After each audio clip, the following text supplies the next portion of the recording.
some take-home tips that will help you on your journey of working with twin needle.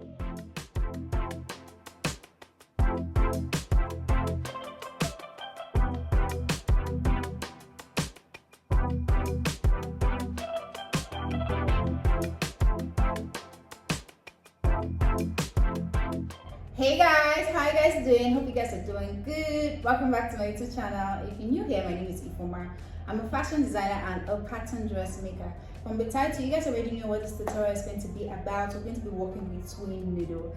I mean, for the longest time, I've always wanted to make a bodycon dress. Comment down below if you had this issue of when you make a bodycon dress using a single needle and your seam ripped, the bottom seam ripped. This is because the single needle, when you're sewing with a single needle, it doesn't accommodate so much stretch just like the twin needle will. So I'm going to be sharing the pros, the cons, and basically me working with the twin needle on you can use your tabletop. Like, oh my goodness, that is the fun part of this. Like, if you have a tabletop, working with a twin needle, it will work perfectly. So I'm going to be sharing you guys everything about working with this twin needle. So don't forget to hit the subscribe button, click on the drum bell so you get notified when I post a new video. Subscription is free, of course. Let's jump right into this tutorial. Here's the twin needle we're going to be working with for this tutorial, and if you look closely, you could see that the twin needle has an inclusion on it.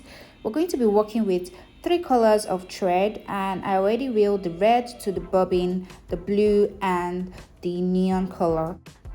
Moving forward, I went over with my bobbin to insert my bobbin to my bobbin case and put this into my machine. And the reason for using 3 different color of thread is just so to indicate lines. Usually I will always use the same color of thread as the fabric. Moving forward to threading, and threading this, I'm going to start by threading the left needle. So note that the same way you would thread, when you're sewing your regular stitch with your regular needle, is the same way you're going to be threading the first thread. So guys, while I was threading this, I realized that I've not inserted my twin needle, so I went ahead to do that. And note guys, you're also going to be threading this exactly the same way you would thread your normal straight stitch sewing machine or your normal needle, like single needle threading, but we're going to be inserting this to the left needle. So I went ahead to insert the first threading to my left needle. Moving ahead with the second needle threading, and I'm basically going ahead with this blue thread just to thread exactly the same way I would thread my normal single needle. If I'm sewing with a single needle, I'm threading the same way, but the difference is I would not be inserting this to that thread holder over there. I went ahead to pass the thread into the needle. Remember guys, you're not going to be passing this thread into that thread holder. If you look closely, you're going to see what I'm talking about. So this is what it looks like, and I'm going over to insert my twin needle just to get my bobbin thread on there.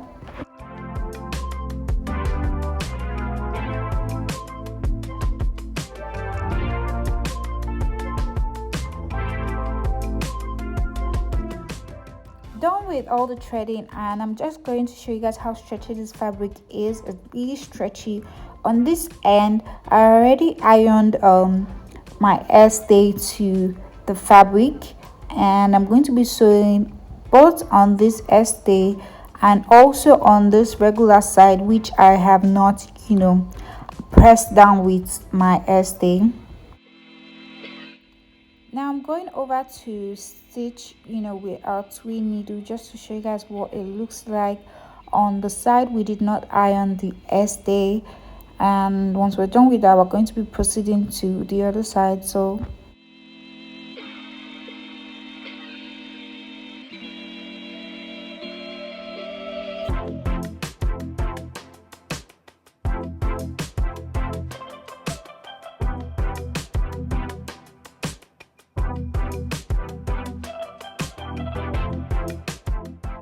you've actually gotten to this part of this video and you're not yet subscribed.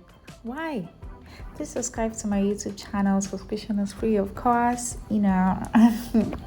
Anyways, moving forward, and I'm going to be showing you guys, when you stretch this out, you could see that the fabric still retains its stretch, and your seams are not going to you're not going to rip your seams when you stretch this out, unlike the regular straight stitch. When you flip this over, you should have something that looks like this, and you could see that the parts that I lock over there, it has more volume of thread at the ends. So this is what yours is going to be looking like, and when you stretch this out, you're guaranteed that it's not going to rip off. Moving forward to the other side of this fabric, the part we iron the hemming gum to it. So I always like to lock my stitch before I sew all the way to the other end, and when I sew all the way to the other end, I also like to lock that. It's just something you do even with your regular, when you're sewing with your regular single needle. So once I'm done sewing this, I'm just going to take this out and show you guys what it looks like.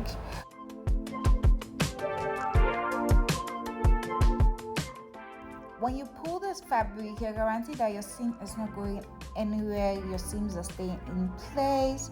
So this is one thing I love about using the twin needle, because it just gives this nice professional finishing to the hem of your garment. So I just kept on pulling this, I don't know why. I just kept on pulling it. I love the fact that it still retains the stretch, like the fabric still retained the stretch. I'm going over now to run another stitch with this fabric. I first of all lock before I sewed all the way. That vibe where you're sewing and you're already feeling your stitch, but you didn't realize that the thread under your bobbin that you reeled on your bobbin is exhausted, and you kept on sewing. That's what happened to me here, you guys. If this has happened to you before, comment down below. Let me know that I'm not the only one that experienced this. Anyways, this is what the two stitch we've run on, this part we ironed the air stay to. This is what it looks like, and it's still very much stretchy. It still retains the stretch. I'm also going to be sharing you guys some tips that will help you guys when sewing with twin needles, so stay tuned because the video has not ended. This is what the stitch looks like up close, and I'm loving it. So here are some take-home tips that will help you on your journey of working with twin needle. So number one is try to use a stabilizer, and this means you could use your hemming gum, or if you have a wonder tape, that is perfect, because I would recommend you use the wonder tape. Another take-home tip I would recommend is ensure that you thread your machine. Like, it could go all wrong if you do not thread your machine properly. Another one is using the worker foot. Editing this right now, and I noticed that I said worker foot, which is not called worker foot, it's actually called working foot. Like, I am going to get one of this very, very soon, to be honest. This works perfectly, and it does this thing where it doesn't create bumps on your stretchy fabric. Different type of twin needle. Like, I don't know how I skipped this point because it's a very valid point when working with twin needle. There are different types of twin needle that works for different purposes. The one for your stretchy fabric, they have the one used for the jersey, they have the one for your denim. Like, there's so many different type of twin needle, and you just pick the one that works for you. We'll also recommend a large size of twin needle for a more professional look. The size I used for my tutorial here is 4mm. So if you have more tips to add, the comment section is open for that, and it's a learning space for all of us, and I'm open to learning also.